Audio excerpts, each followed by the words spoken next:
Hi, everybody. Good evening. Welcome to Evoke Therapy Programs broadcast. I'm Dr. Brad Reedy. Today's the last day of January, January 31st, 2023.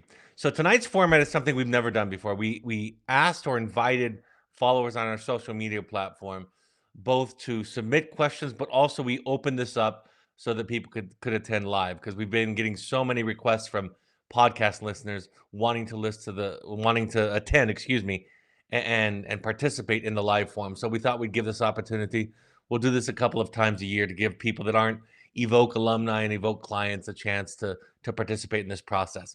Before I get into the questions, which we have many of this evening, enough to take our entire evening, I just want to remind you of something upcoming. We have the Conscious Parenting Workshop. This is the third iteration of this class, something that was asked and suggested, and I had my like a lot of new programming. I have my skepticism about how rich it's going to be.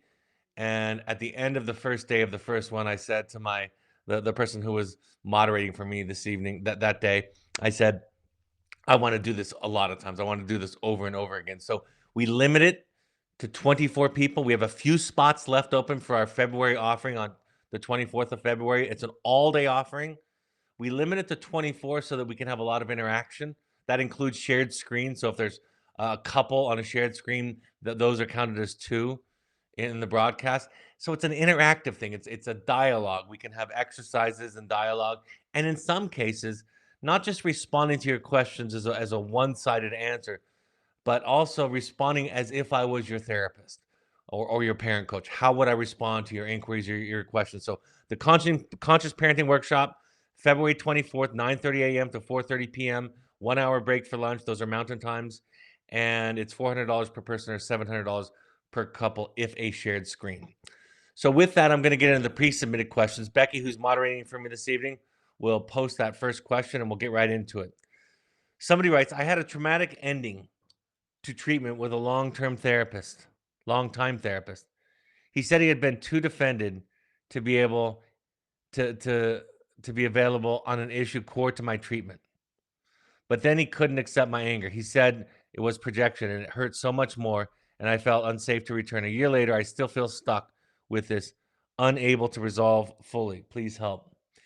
I've shared this many times. We have a handful of therapists in our family, and so we often have discussions in the evening around clinical issues and bouncing ideas about cases off of each other.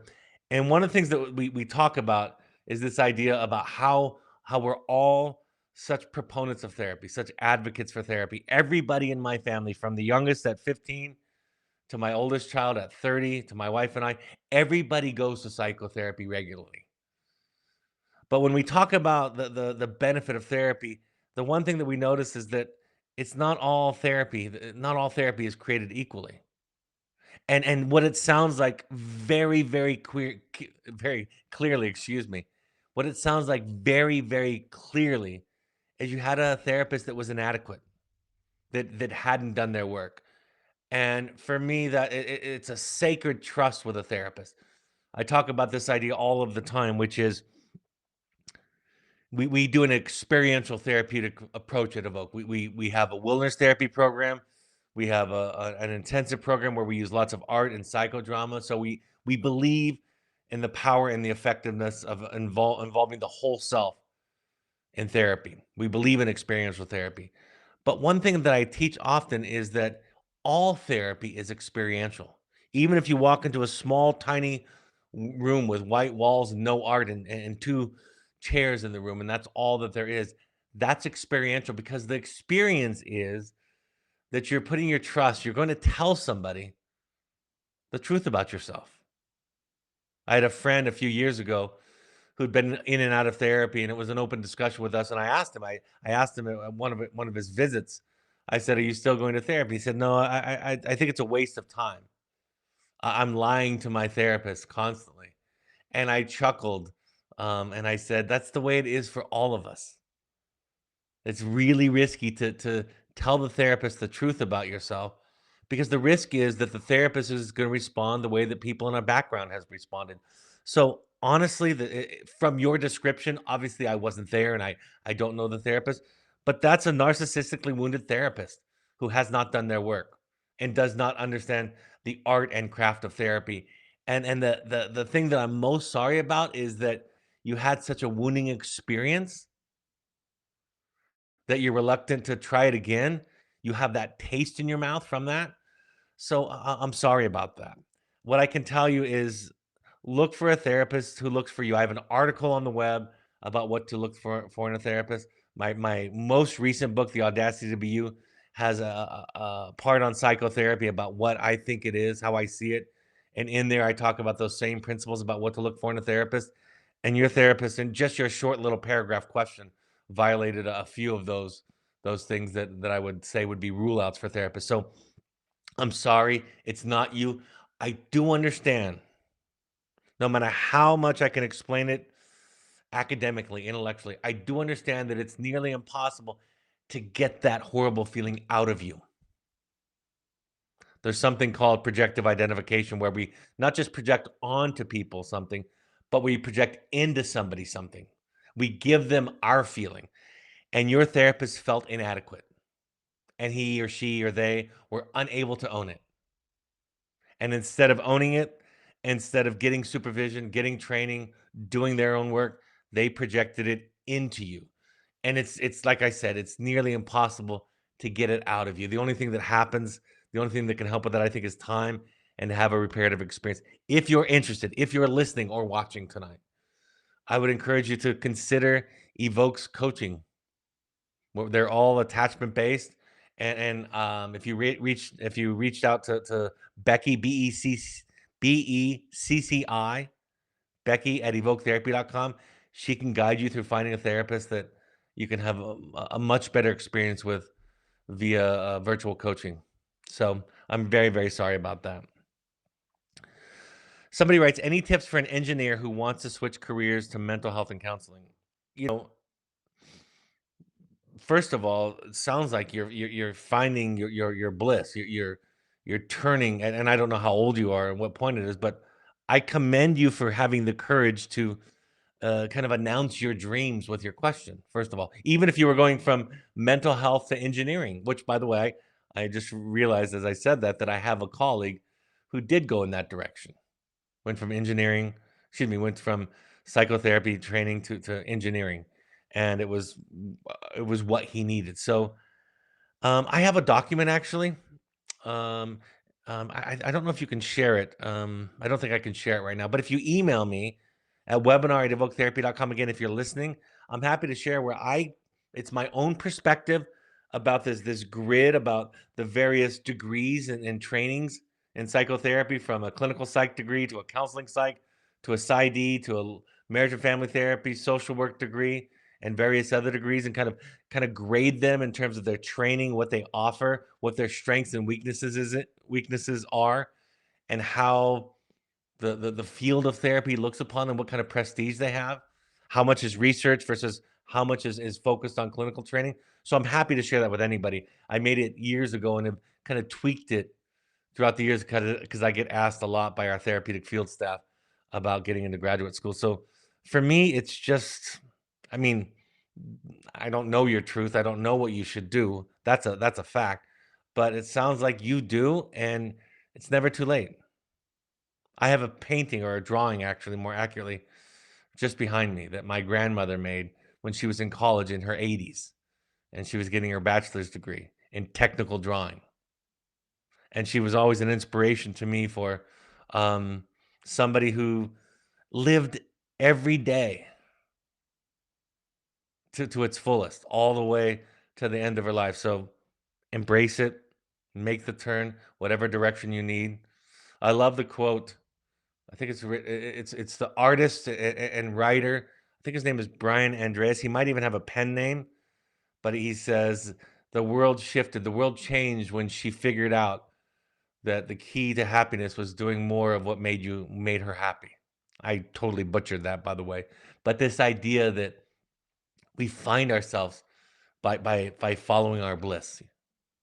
You know, we find our deepest, richest version of our life by finding our bliss. And for some of us, that's clear, and that's a real gift to have been given.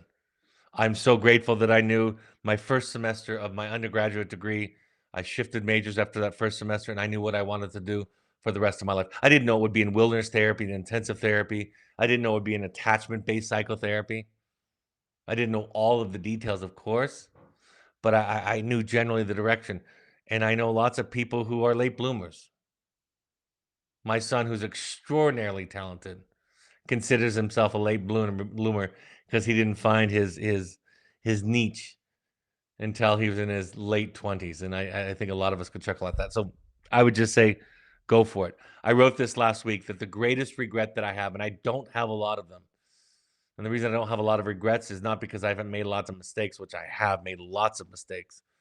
And sadly, I've hurt people with my mistakes. But the greatest regret that I have in my life is the years that I spent living somebody else's life, living what somebody else told me I should do or what was the right thing to do, how I should live my life. And I'm grateful that I pulled myself off of and out of that path. And that wasn't about my career. That was just about my lifestyle. So somebody says, how is saying your partner, I wouldn't do that to you, a boundary failure? This is in reference to a statement I had made. I said that I gave examples of where, arguing for a boundary or debating a boundary or threatening a boundary or pleading or begging or yelling or intimidating or guilting, those are not boundaries. Those are excuses for boundaries. Those are the things that we do when we're unwilling to set boundaries and deal with the consequences, which means that the other person might get angry. The other person might pull away. The other person might try to guilt or shame us. And so it's a boundary failure because, again, it's a very common thought process that what I would say we codependent people have. I consider myself one of the many millions and millions of people who struggle with codependency.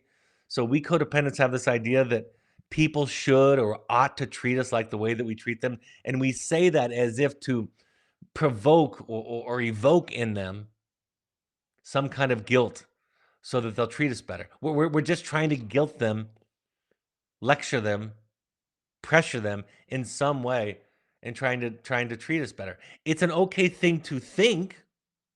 But part of how I measure the way that people treat me is I think about how I would treat them. But when I say it out loud, see what happens in our lives is instead of setting boundaries, which can be terrifying, like I've mentioned, we try to change other people. Because if I can change my children, if I can change my partner, if I can change my friends, my colleagues, my bosses, my employees, if I can change everybody else, then I don't have to do boundary work. And boundary work is essential to individuation, to identity, to being who we are, to speaking our truth, to living our authentic life. It takes practice and work and failure. I read a lot of things on social media and other places where people quote about quick little ideas about things that we should and shouldn't do in life. And whenever I read quotes about what we should and shouldn't do, I always think to myself, it takes a lifetime. The more work you do, the more you realize that you are human and fallible. The less work that you've done, the more you fantasize that you're more evolved. Really.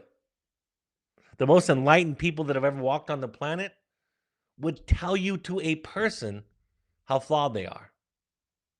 Because the great work, folks, here in coupleship, in parenting, in relationship, the great work here is the disillusion of our ego, of the need to be good or right or come out on top or win.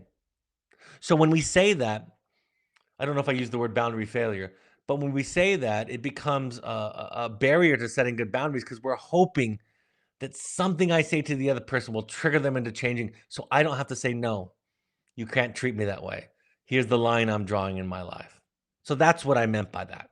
It's another way of trying to change somebody else so I don't have to do the terrifying, difficult, and arduous work of changing myself. I hope that makes sense. Somebody wrote, what percentage of clients transition home from wilderness therapy? Our daughter is 17 and will be 18 in April. And we want to build on the work that we've all done on the boundaries, self-reflection, and communication in the home environment prior to her birthday. It's changed over the years. In my early years, my early career, it was probably in the mid to high 70s that would go on to some kind of therapeutic setting that wasn't home after wilderness therapy. And now it's moved down to the 60s, low 60s approximately. And I've said this for years. The reason that so many of them go home is not theoretical. I want to be clear about this, as clear as I can. We do not have a theory. We did not enter this field, this work, with a theory that children and parents need to be away from each other once they've reached this clinical threshold. We had the same theory that I think you have, which is get back home and work on things in real time. That was our idea.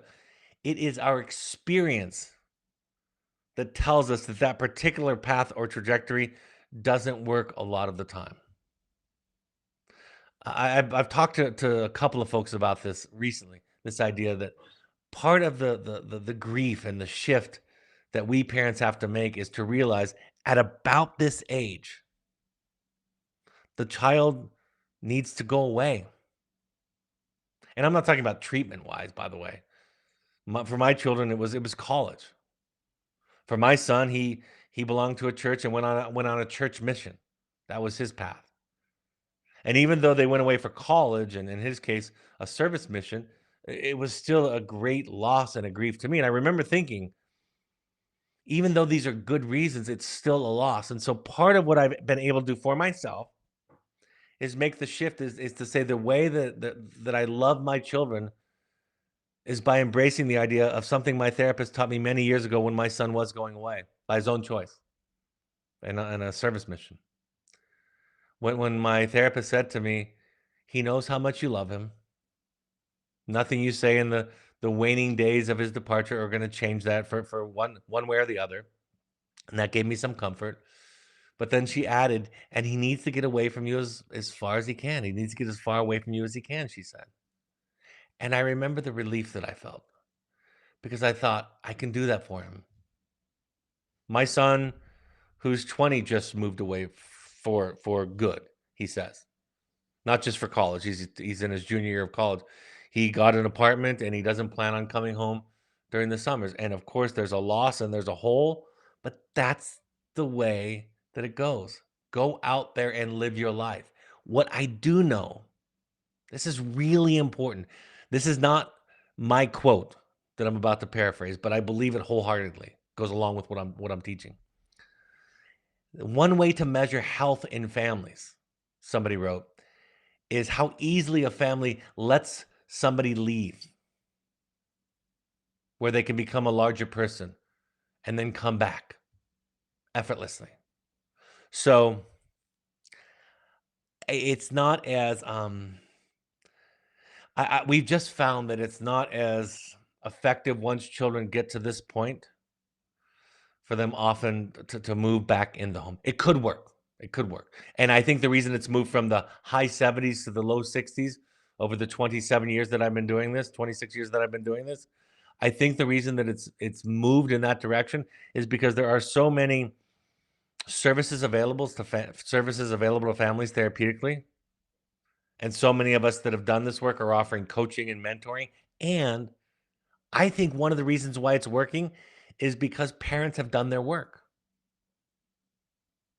That was what evoke therapy programs at its beginning introduced into this field, this entire field. Not the idea of family work or parent work at all. Some people were doing a little bit here and there. But it is our core belief that the best way to support a child in treatment and post-treatment is by supporting the parents. And I could talk about that. In fact, I do talk about that for years. I've been talking about it my entire career. The greatest contribution that a parent can make to their child's mental health is to work on themselves. And the evidence is crystal clear on that. So those are the facts, those are the data points, those are the statistics. And I just want to open you up to the idea of it may be great. It may be just what the doctor ordered, just what everybody needs. It may be thrilling, but it's tough work. It's harder. And sometimes I remember when my second child went away to college to Los Angeles, Santa Barbara, to be specific. And when she went away to college, again, for a good reason, she earned it. She got her first choice of colleges. And when she left, and we left her there after setting her up her freshman year, and we were driving to LAX to fly home, I said to my wife, somewhat facetiously, I said, "This is the worst system in the world.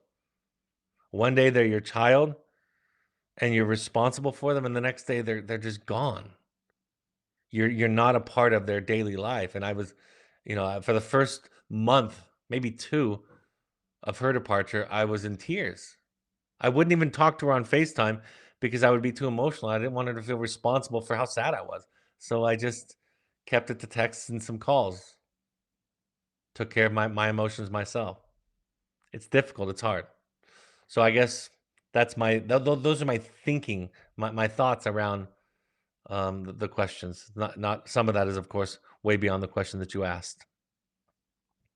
Somebody writes, "How do I encourage my partner to go to therapy? I feel like I've done so much of my own work and it's exhausting and lonely being the only one to continuously work on our relationship." I have a trick for that. I don't know if it'll work, but my trick is that you ask them to come to support you. They still might not come. But so keep doing your work. And it is exhausting. One of the things I feel most lucky about in my life, it's not that my wife is amazing and wonderful and is perfect. It's not that I am any of those things either.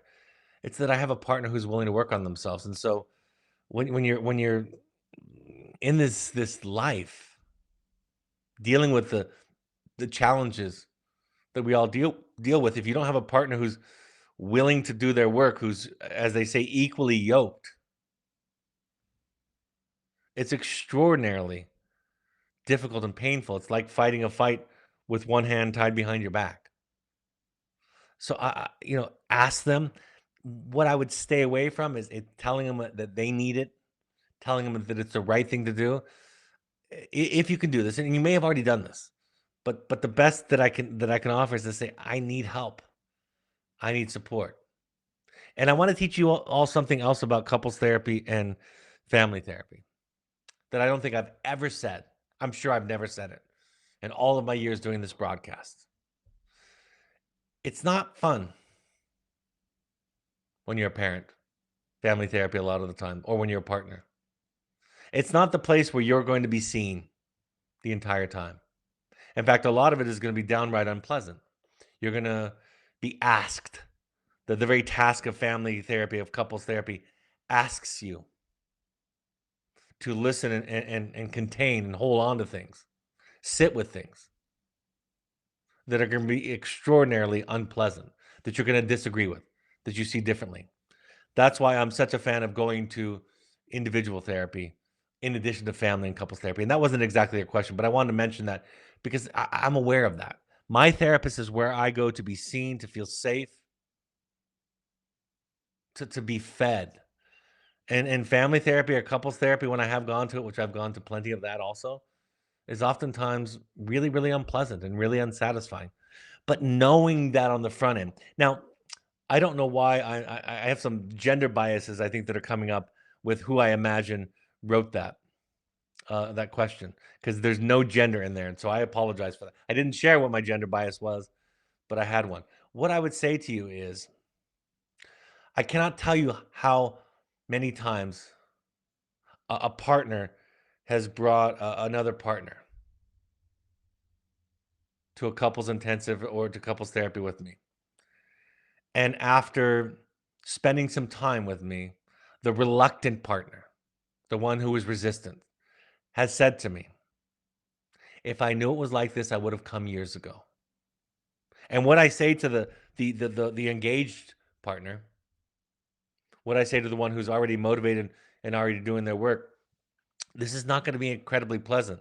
You're going to be on the hot seat, and I'm going to ask you to listen to difficult things from your partner, from your spouse, so that they get seen, they feel safe. Now, eventually, it comes around full circle, and people take turns. But again, even in the best of circumstances, if it's 50% for you and 50% for them, 50% of the session is not going to be incredibly wonderful for you in many cases.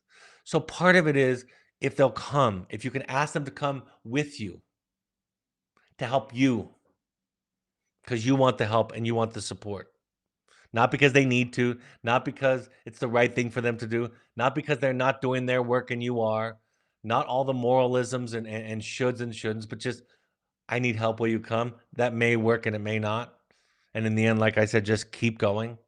And hopefully over time they see the benefit, they see the greater peace and tranquility, they see the greater capacity in you,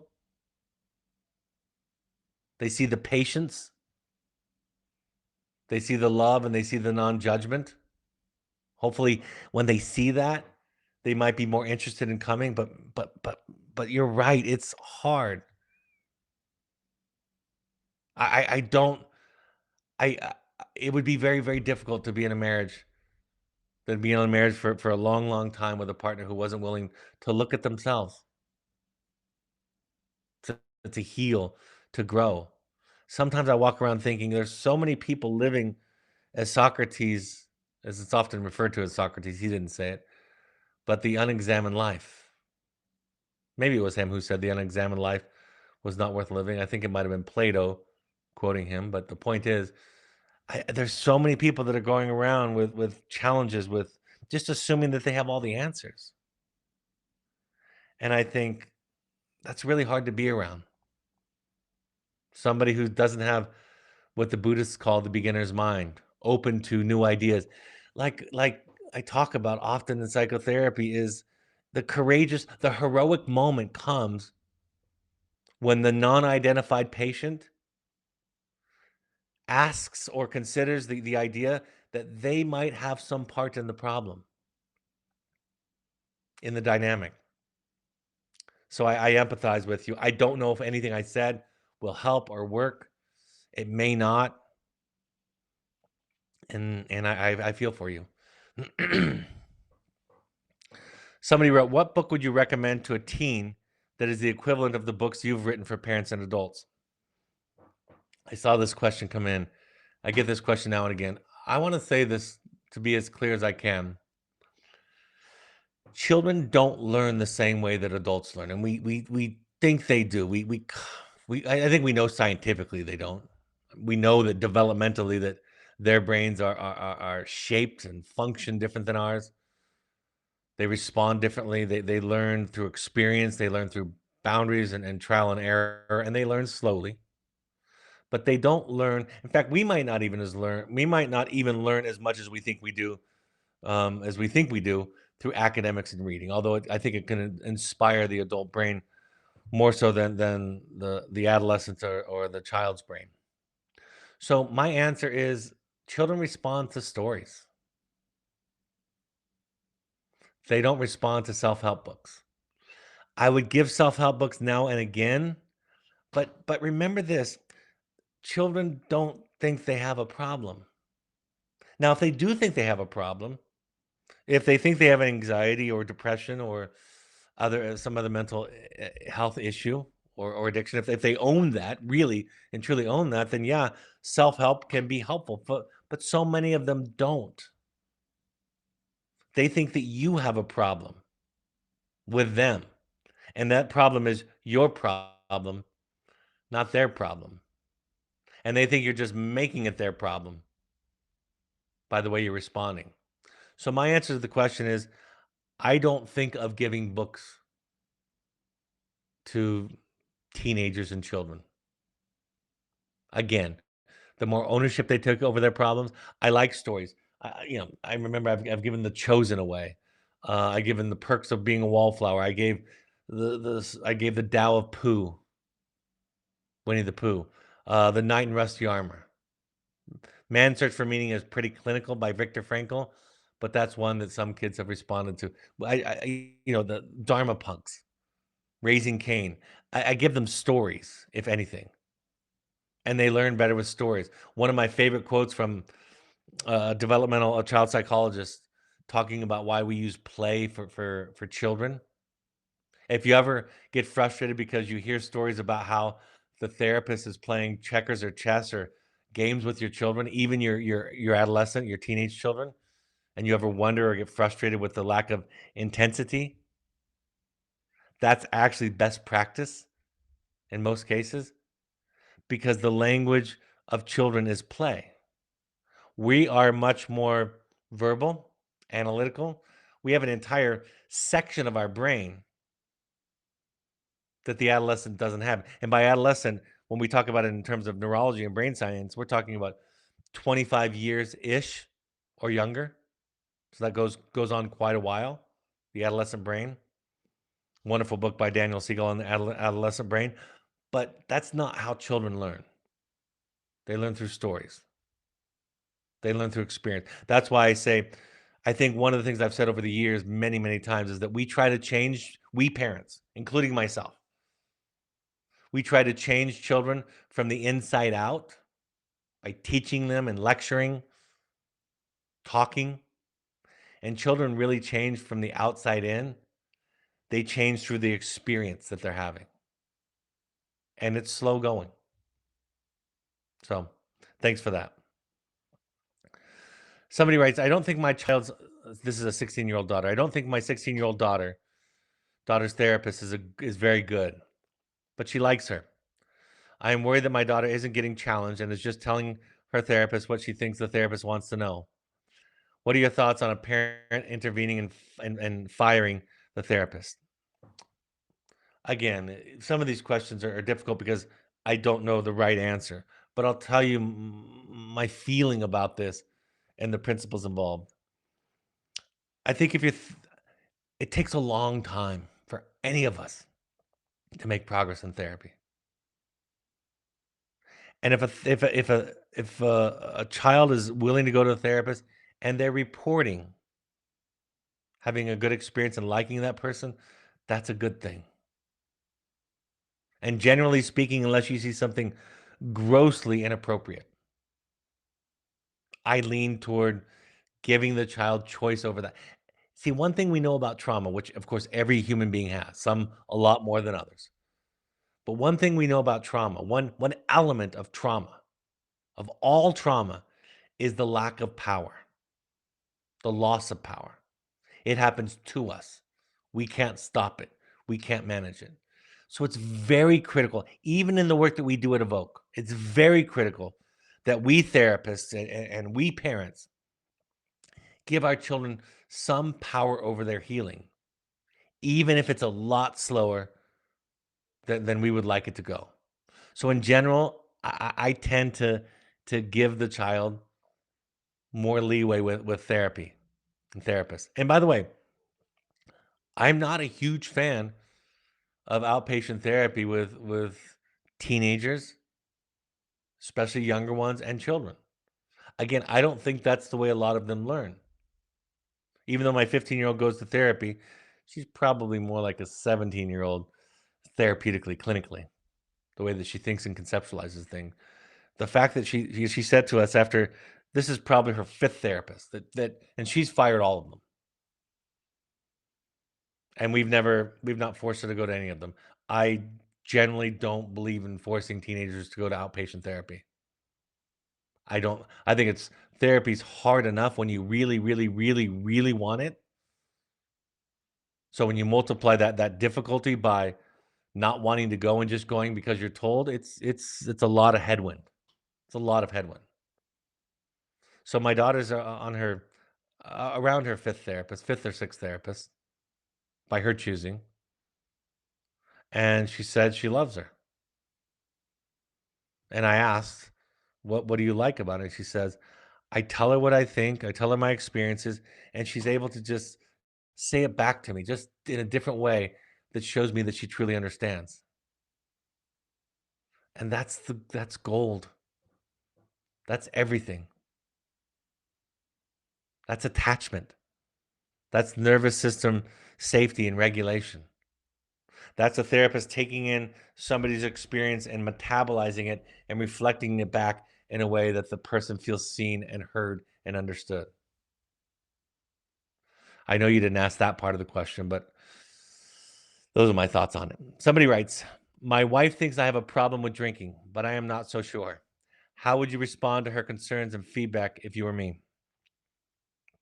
Boy, that is a tough question to answer. Um, Let me talk about drugs, alcohol, substance use, phone use, any addiction in a spiritual sense, in the 12-step program, in the recovery world. Somebody else's addiction is none of your business, even your child's, your spouse's for sure, your parents, your siblings. It's not your work. And you don't need to diagnose somebody as an alcoholic or an addict to have boundaries. See, we think we do. That's why we're so interested in diagnosing our children or our spouses. Because if I've diagnosed my child as an addict, that justifies my decision to send them to Evoke Wilderness Therapy Program, right? That's the thinking that goes on. Or I'm justified in setting a boundary or drawing a line in the sand with my husband, my wife, my partner, right? But in our own recovery, we don't have to do that. We can just say what we're comfortable with or not. So what I would say on your side is listen, set your own boundaries around it. If you don't think you have a problem and you wanna um I mean when I'm working with somebody, let me put it to you this way. Years ago I was attending a conference and there was a panel, and the panel was um comprised of interventionists and therapists. And one of the questions in the early panel discussion was, what would you say to a parent says, what do you say if a young adult doesn't think they have an addiction problem? And when I participated, I said, "Uh, I'm not here to diagnose somebody as an addict or an alcoholic, or the technical term is somebody that has substance use disorder. I actually do get paid to do that because that's part of insurance and reimbursement. But in a spiritual, psychological sense, that's not the way that I think. What I try to do as a therapist is give somebody therapy and healing so they can figure out if they're an alcoholic. In AA, the only person's opinion that matters about whether you have a problem is the person themselves.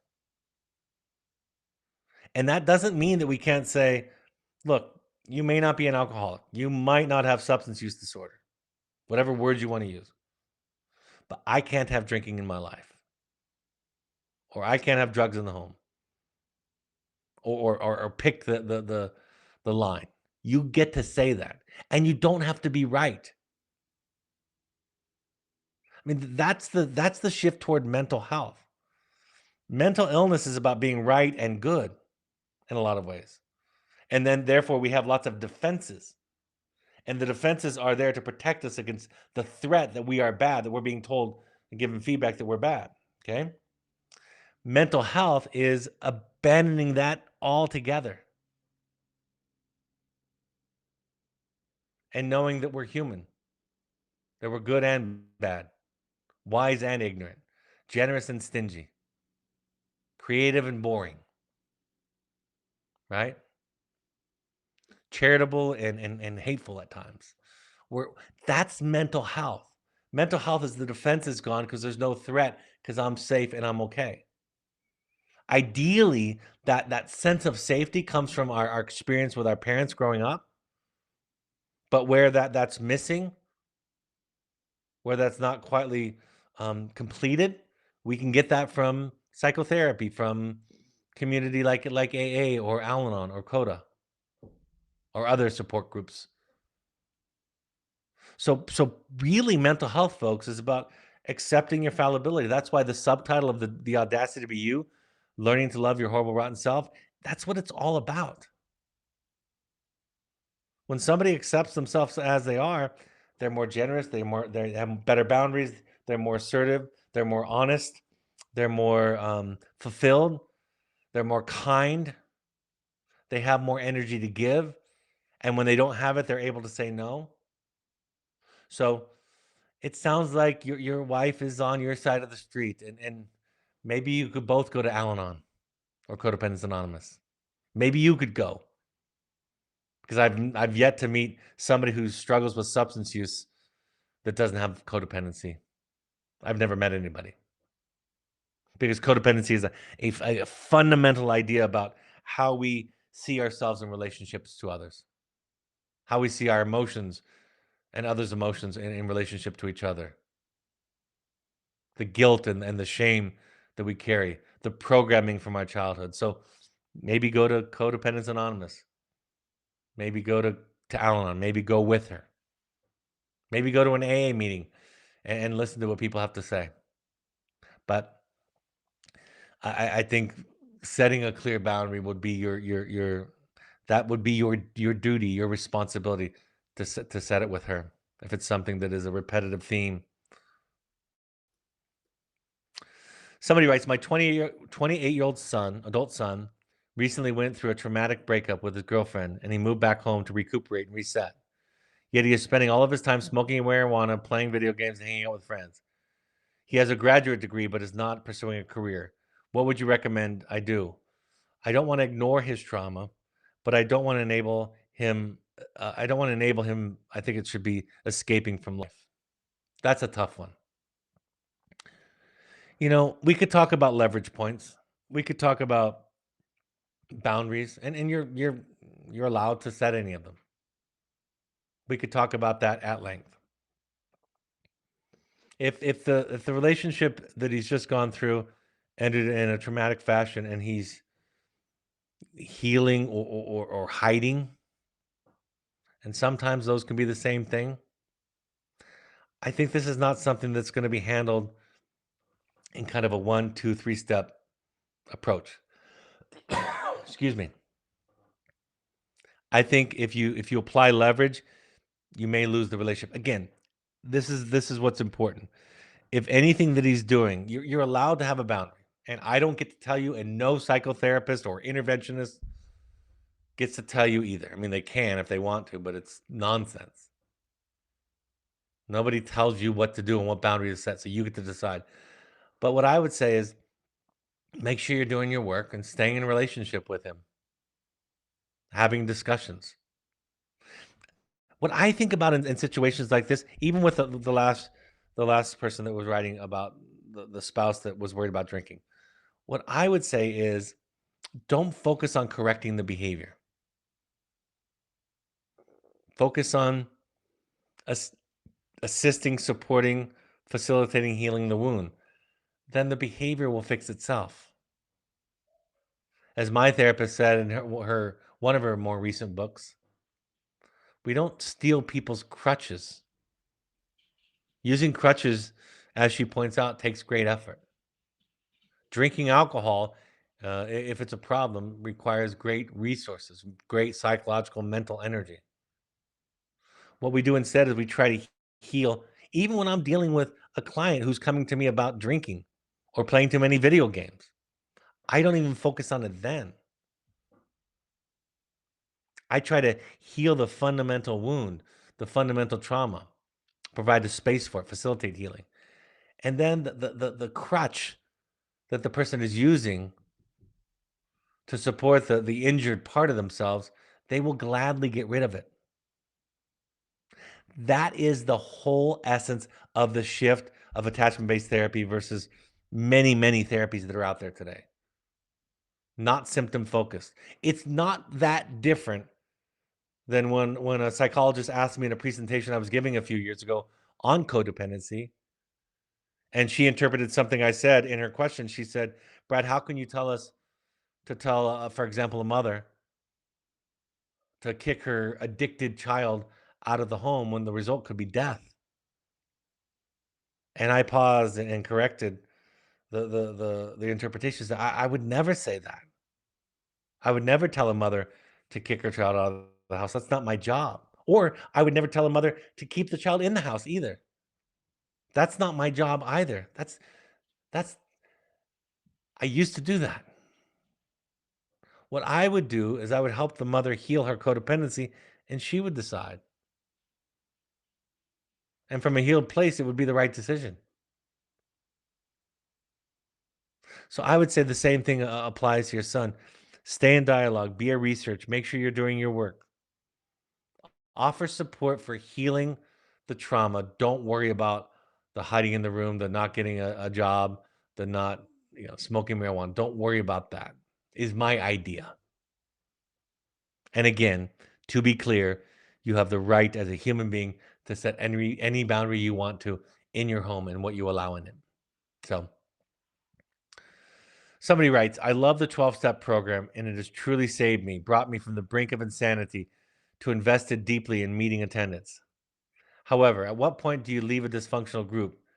Is this part of the process to evolve from a group and move towards healthier settings? I'm definitely perplexed about seeing the dysfunction. That's a great question. I don't know that I've ever been asked something like that in an open forum. As you know, I am a huge fan of supporter of 12-step work that people do. I think that everybody in the world could benefit from 12-step work. I mean, it's about humility. It's about guilt and shame,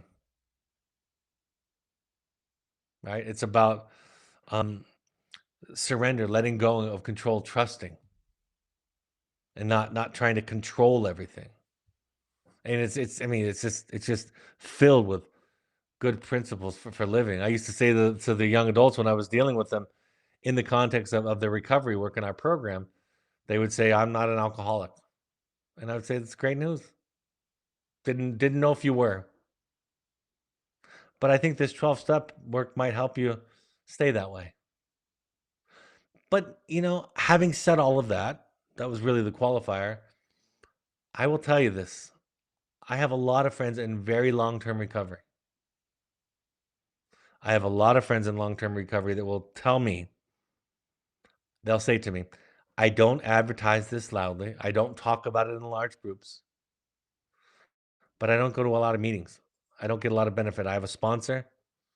I work my own program. And I have others that I've known who have left the fellowship and relapsed. So there you go. I don't know what you should do. But I know that everybody's recovery program is theirs. And if it stops serving you, you are allowed to leave it. And I've had many, many friends who are committed to sobriety, long-term recovery, who have done just that. In fact, it's probably it's fairly common.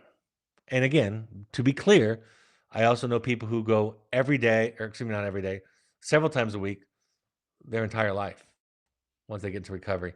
And think of that. So it's personal, you see? That's the whole idea anyway. It's your personal relationship with the disease. It's your personal relationship with the trauma and the healing. We get so fixed and judgmental, don't we? I hear debates about whether Suboxone, medically assisted sobriety, is okay. I hear people posting all kinds of opinions about going to meetings, not going to meetings, all kinds of things. But the fact of the matter is, all of that judgment is itself addictive thinking. So I guess I just want to support you in being you and exploring you. You know the risks, you know yourself, you have your own recovery program. And I guess, if you were my client, my simple answer would be, if you don't want to go, that's okay. I'm sure you'll figure it out one way or the other. And I just happen to be of the belief that there's no generic solution or technique for all this stuff. I love the quote that I read some years ago, where somebody said, the first thing that you should know about me is that I am not you. And everything else will make a lot more sense after that. And that's the way I feel about supporting you. So I support you on your journey. Good luck to you on your journey. And I think you would not be the first to have a long-term sobriety program that involves not going to meetings. I think in the early years it can be something that I think in the early years it can be something that people need a little bit more. And there's some old timers in the program that would tell you that if you leave the program, you are out of compliance with what they consider to be working a program of recovery. But that's addictive thinking. The very judgment itself is the problem. Somebody writes, how does a parent know when it's the right time to send a child away from home for treatment? Whew, that's a tough old classic one. I think the way I answer that is it's kind of like asking me, how do you know when you're in love? You know, you decide. I used to ask this question of parents in a parent group. I would ask it speaking more to the back end decision about bringing their child home or not. And I would say, how do you know if 2 years from now? See, I'll finish the example before I start going off. So I'd ask the question, how will you know 2 years from now if the right decision was to take your child home or not? And they would come up with all kinds of measures, like if the child was doing well, if the child was successful, if the child was still sober. They would pick something that fit in their context. There'd be an indication that the child was doing well. And what I would say after they responded is I would say, it's the right decision because it was your decision to make, and you have the right to make it. See, we learn from mistakes, we learn from setbacks, we learn from detours. And sometimes the detours, as you all know, both metaphorically and literally, sometimes the detours are the best parts of our life.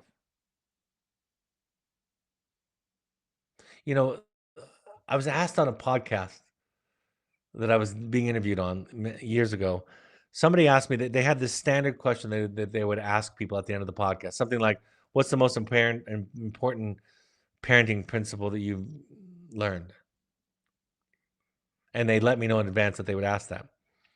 And as I thought about it, I couldn't think of something important that I really valued, a lesson that I really valued, that didn't come from a mistake or from an injury or from a trauma that from being on the sharp end of a trauma. And I think because as parents, we get so protective, we don't want our children to suffer. I used to say, I want to, I aspire to let my child trip and fall off a stair, but not down a staircase, is what I would say. But see, the fear and the anxiety of our children suffering and mistakes and their life, that becomes that unowned anxiety, folks. I can't emphasize this enough. That if it's not dealt with and owned by the parent, if the parent doesn't take responsibility for their anxiety, if they blame the child for their anxiety, yes, the child can be a trigger. Yes, the child's behavior, all of our children, mine included, have done plenty of things to warrant any reasonable, loving parent to feel anxious and scared and hurt and sad. That's a fact. But it's ours to take care of. So the point of it is you do it when you're ready. Sometimes I say, if the child's willing to be a part of the solution at home, if things, no matter how slow, seem to be progressing in a healthier direction as a family. See, I don't think sending a child away is a failure either. That's the premise of the question that I probably would challenge the most. I've had a couple of my children go through our program, and I was gonna say I'm proud of that, but I guess I am proud of that because it was courageous and scary and hard and painful. So I don't think therapy or going to therapy or even going to treatment or even sending a child to treatment is an indication of a failure of a parent or a child. No more than playing soccer and tearing a ligament and going to the doctors is not a failure. It's just part of life. The whole stigma around this is the problem. If everybody in the world knew that they had mental illness more, we would be better off. It's the denial, like I described earlier. It's the defense. The defense is the thing that causes the problem. It also serves a purpose to keep us safe, right? We build walls around ourselves to keep people out, to keep threats out. That's what we do. That's what defenses are. So when someone says that they sent their child to treatment, the only thing I know about that parent, if that's all I know, is that they're trying. That's all I know. Now, the culture out there might say something different, but the culture is stupid, right? At large. The cultures, you all know that. I don't even have to sell you on that. Most of what we teach here at Evoke is about unlearning, deconditioning what you've been learned, what you've been taught. I shared this post last night. I'm going to pull it up on my phone because I didn't have it ready, but from Nietzsche. And it goes like this. It says, to call the taming of an animal its improvement is in our ears almost a joke. Whoever knows what goes on in the menageries is doubtful whether the beasts in them are improved. They are weakened. They are made less harmful. They become sickly beasts through the depressive emotion of fear, through pain, through injuries, through hunger. It is no different with the tame human being. The fact of the matter is, the job of a parent, as I see it, is not to shape children up the way that children should be, the way that the parent thinks they should be. The job of a parent is to become a student and to relearn life. The fact that you're listening to this broadcast, live or the recorded version, tells me that you're on the path. The greatest thing that you can do, I've mentioned it and said it slightly differently earlier in the broadcast. The greatest thing you can do for your child is to make your life the project. To peel back your layers of your onion, to see your dents and bruises, to heal your traumas. Now, most of you might say, well, I'm not the one who's functioning so poorly. They're the one using substances. They're the one cutting on themselves. They're the one depressed and expressing suicidal ideation, on and on and on, right? That may be true. That may be true.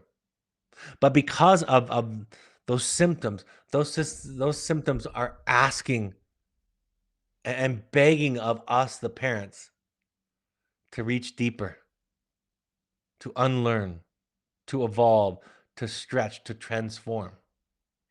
The goal of psychotherapy is transformation, right? It's fundamentally to shift our sensibilities.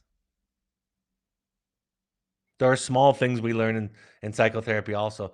But remember, like I said just last week, when the parent realizes that the child who's struggling is the teacher and they, the parent, are the student, everything changes. And the coolest thing that happens when you have this shift in perspective, like I'm describing, is you become responsible for your own happiness, your own meaning, your own satisfaction for life. And the child isn't responsible for it anymore. The child doesn't have to get better or asymptomatic for you to sleep at night anymore. Now that's your responsibility. And they don't need, on top of whatever they're struggling with, they don't need the responsibility of living your life for you. So, any tips about finding a therapist? Becky, if you could share the blog I wrote. I think it's on my personal website, drbradreedy.com, about what to look for in a therapist. You can Google Brad Reedy, what to look for in a therapist. Also, I have an article that I wrote, my wife and I co-authored for a journal about psychology versus psychotherapy, psychology versus therapy, in the NatSap journal 6 years ago. That's kind of the more scholarly article for the blog that I wrote. Those are a couple of things that I would go to. But mostly I would just say, look for somebody who looks for you. Look for somebody who's attachment based. Honestly, the simplest answer I have is email Becky@evoketherapy.com and ask her. Because we have therapists that are trained in our model, attachment based psychotherapy, who provide virtual coaching for couples, individuals, parents, families. And there's probably, I don't know, on this list, there's more than a dozen people on this list that are listening live tonight who would testify to you that their Evoke coaching experience has been one of the richest and most growth producing experiences of their life. I'm sure of it. I know some of them by name. I know who they are. So, all right. If there's any leftover questions, Becky, I will take it up for next week because we're out of time. The Journey of the Heroic Parent and The Audacity to Be You are available on Amazon and Audible. We have new programming. If you're interested, like I mentioned, the February 24th conscious parenting workshop. I am also teaching a master class on attachment-based therapy. This is for professionals or people that work in the therapeutic field. I've had parents and others ask if they can attend. The answer is yes, but I'm not going to take time translating it into parenting or other roles. It's going to be for therapeutic staff and therapists. So, but I still think it's valuable for parents if you're interested in kind of getting a more technical take on what we do. And then for those in listening over there in the UK, I'm doing a Finding You weekend in the UK. We did it a few years ago. We were scheduled to do it in 2020 before the pandemic hit. And we, of course, canceled and rescheduled. We're happy to be going back June 23rd through 25th. If you want to do a deep dive into your own work, I cannot think of a better investment in you and your family's health and well-being than attending an intensive. I believe in this. I've sent at least a dozen people to a therapeutic intensive like ours. I think ours happens to be the best, but I'm biased. February 22nd through 26th is our next offering. We have a couple of spots left open there. So if you are interested, reach out to intensives@evoketherapy.com or Becky@evoketherapy.com, BECCI at evoketherapy.com. Both of those go to her anyway. We also have custom finding connection for couples and finding family intensives available, although February is filling up right now. We also have online offerings for our Finding You program. They're about a third of the cost, and you don't have to travel, and about half of the time, a little bit less than half of the time. So we started doing these during the pandemic, and like I mentioned at the outset of this broadcast, sometimes I'm skeptical about new programming, especially things that are online, and I have been, and our clients have been overwhelmingly satisfied and surprised by how much you can do in that format. We have support groups for wilderness current families and alumni families. February 2nd at 6:30 p.m. is the next offering, and we have a once a month for alumni only. February 28th at 6:30 p.m. is the offering for that. Once a month, we have an intensive support group if you're an intensive alumni. February 14th at 6 p.m. Mountain Time. Contact Sarah D, SARAD, at evoketherapy.com for more information. Like I mentioned before, if you're interested in contacting and getting a coach who's trained in attachment-based therapy, contact coaching at evoketherapy.com. We have pursuits trips for families and young adults. Think therapy light, sober fun, adventure trips that can be custom designed for transitions, for reconnecting to your therapeutic work, for getting some fun and family work done at the same time. Again, you can contact our intensives crew at intensives@evoketherapy.com. We ask all current parents to attend 6 of any combination of the following support groups: Al-Anon.org, CODA.org, FamiliesAnonymous.org, or AdultChildren.org. You can also try RefugeRecovery.org. It's a Buddhist-inspired recovery program.